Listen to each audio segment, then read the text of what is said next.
جی میرا سوال یہ ہے کہ دنیا کا ماحول کیوں خراب ہے؟ آسان بھاشا میں سمجھائیں۔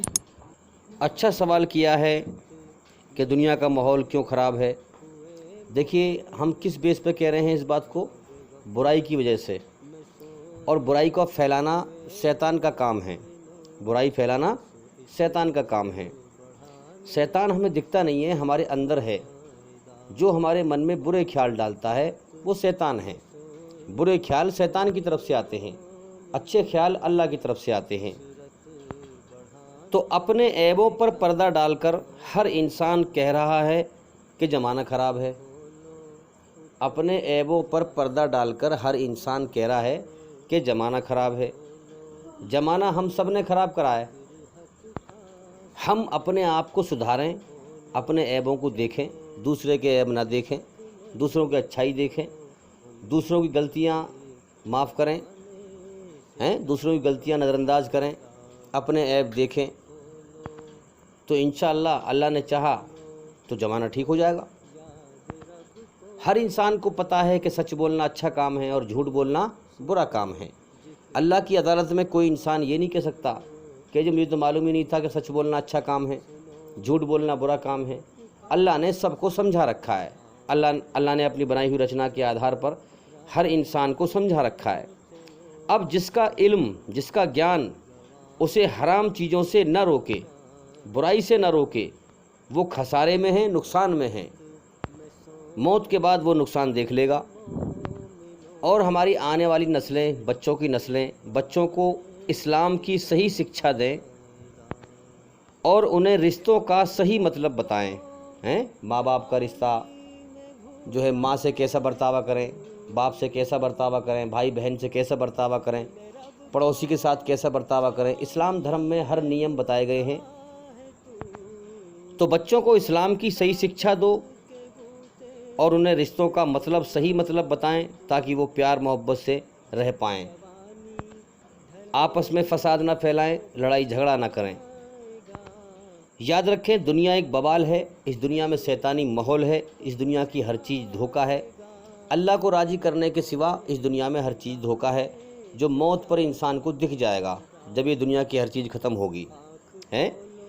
جو شخص موت سے پہلے پہلے اس دنیا کے بوال سے اللہ کی طرف لوٹ جائے، دنیا کا نشہ ختم ہو جائے اور جیون کی حقیقت کے ہوش میں آ جائے، اللہ کی پناہ میں پہنچ جائے، اللہ کی طرف لوٹ جائے، وہ ہمیشہ کی مزے کی جنت کا حقدار بن جائے گا۔ اور بھائی ظلم سے بچیں۔ ظلم کرنے والوں کو اللہ تعالیٰ دردناک سزا دے گا۔ ہر ظالم مرتے وقت فرشتوں کو دیکھ کر اللہ سے معافی مانگتا ہے۔ پوری زندگی گزارتا ہے وہ جیسے میرا کوئی مالک ہی نہیں ہے، میں دنیا میں آزاد ہوں، جو چاہوں کرتا پھروں، میرا کوئی حساب لے گا ہی نہیں، مجھے کوئی پکڑے گا ہی نہیں، موت کے بعد کوئی زندگی نہیں ہے، اس گمان میں وہ زندگی گزارتا ہے۔ اور جب موت کا وقت آتا ہے پھر فرشتوں کو دیکھ کر اللہ سے معافی مانگتا ہے۔ ہر ظالم مرتے وقت فرشتوں کو دیکھ کر اللہ سے معافی مانگتا ہے، لیکن پھر معافی نہیں مانی جاتی، اللہ تعالیٰ اس کو معاف نہیں کرتا، پھر ہمیشہ کی تباہی مقدر بن چکی ہوتی ہے۔ کیونکہ اللہ نے فرمایا ہے کہ جو انسان ساری عمر ظلم کرے، کفر کرے اور پھر مرتے ٹائم معافی مانگے تو اللہ تعالیٰ ایسے لوگوں کی توبہ قبول نہیں کرتا، معافی قبول نہیں کرتا۔ یاد رکھیں جو انسان اپنی انسانیت کو اپنے اندر سے مار کر مرے، جو اللہ نے، ایشور نے انسان کے اندر رچنا رچی ہے، انسانیت، اس رچنا کو مار کے مرے، انسانیت کو مار کے مرے، برے کرم کر کے مرے، شرک اور کفر اور ظلم کر کے مرے، وہی جہنم میں جائے گا اور دردناک سزا پائے گا، ہمیشہ کی بربادی کا جیون پائے گا۔ اس دنیا کا بڑا ایک عجیب نشہ ہے، جان اللہ کے قبضے میں ہے انسان کی، انسان دکھوں میں لین ہے، تکلیفوں میں لین ہے، مصیبتوں میں لین ہے، پریشانیوں میں لین ہے، مگر اسے ایک عجیب نشہ ہے دنیا میں ہمیشہ جینے کا، جو جنت کے سپنے ہیں انسان کے اندر۔ زندگی کا تو اگلے پل کا بھروسہ نہیں، مگر دنیا کو ہمیشہ کا گھر سمجھ کے جیتا ہے کہ مجھے یہاں سے کبھی جانا ہی نہیں ہے، میں کبھی مروں گا ہی نہیں، جبکہ اپنے سامنے اوروں کو مرتے ہوئے دیکھتا رہتا ہے۔ تو یہ ایک نشہ ہے، جیسے لیٹرنگ کا گٹر یا کوئی اور گندگی صاف کرنے والے جو لوگ ہوتے ہیں، لیٹرنگ کا گٹر صاف کرتے ہیں یا کوئی اور گندگی ہم دیکھیں تو نشہ کر کے گندگی صاف کرتے ہیں وہ، ہیں نشے میں انہیں وہ گندگی کا جو دکھ ہے، بوال ہے، بدبو ہے، وہ محسوس نہیں ہوتی، اسی لیے وہ نشہ کرتے ہیں۔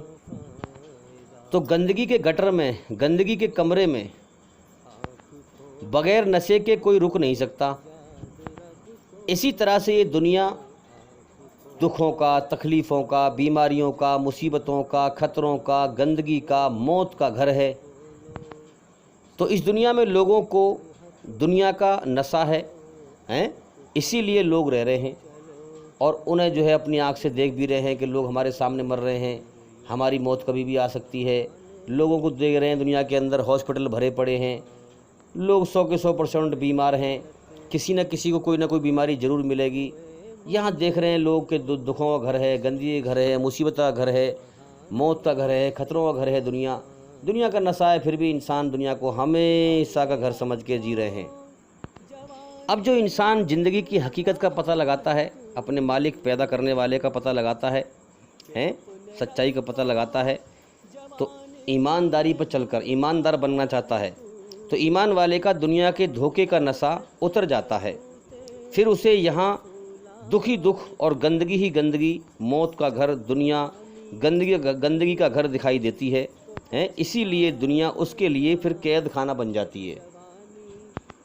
ایک استاد نے، ایک گرو نے ششیہ کو، استاد نے ایک جو ہے ٹیچر نے اسٹوڈنٹ کو، استاد نے چیلے کو ایک دنیا کا نقشہ دیا، یعنی اس کو پھاڑ کر کے بری طرح سے اس کے بے شمار ٹکڑے کر دیے، اور وہ نقشہ اس کو دیا اور اس سے کہا کہ اس نقشے کو جوڑ، اور صحیح جڑنا چاہیے، یہ دنیا کا نقشہ ہے۔ اب وہ بڑا پریشان، انہوں نے کہا یہ تو بڑا کٹھن کام دے دیا مجھے، یہ تو بہت کٹھن کام ہے، اب یہ پھٹے ہوئے ذرا سے کاغذ میں کیسے جوڑوں ان کو؟ تو اس کے پیچھے بیک سائڈ میں ایک انسان کا فوٹو بنا ہوا تھا، تو اسے ایک کاغذ پہ ایک انسان کی آنکھ دکھائی دی جو پھٹے ہوئے کاغذ تھے۔ اس نے اس آنکھ سے ہی جو ہے دھیرے دھیرے سارے انسان کے پارٹس جوڑنا شروع کر دیے، اور دھیرے دھیرے اس نے جو ہے بیک سائڈ سے پورا انسان وہ جوڑ دیا۔ جب جوڑ دیا تو نقشہ پلٹ کے دیکھا تو دنیا کا نقشہ بھی جڑ چکا تھا، دنیا کا نقشہ بھی جڑ چکا تھا۔ استاد کے پاس لے کے پہنچا کہ جی میں نے جوڑ دیا، تو استاد نے دیکھا تو استاد بڑے حیران ہوئے کہ یہ تینے کیسے جوڑ دیا؟ تو پھر انہوں نے کہا کہ ویسے سے میں نے انسان کا ایک آنکھ مجھے مل گئی، اسی سے میں نے جوڑ دیا۔ تو استاد نے کہا میں تجھے یہی بات سمجھانا چاہتا ہوں، اگر انسانیت جڑ گئی، اگر انسان کے اندر جو انسانیت ہے، سب کا مالک ایک ہے، سب کے اندر اسی کی رچنا بنی ہوئی ہے، ہاں زندگی جینے کے دو طریقے ہیں، اچھائی پہ چل، برائی سے بچ۔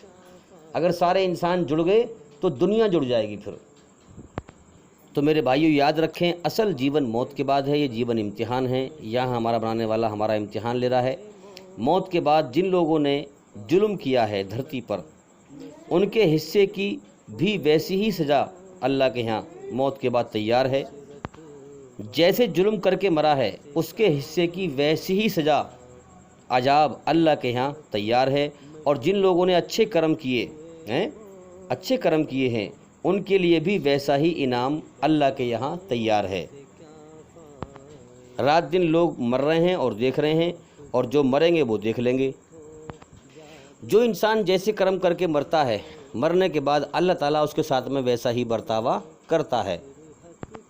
تو یاد رکھیں، برائی سے بچیں، بدی سے توبہ کرو، برائی سے اللہ سے معافی مانگو اگر غلطی ہو جائے تو، بدی سے توبہ کرو اور بدنام سے سبق سیکھو۔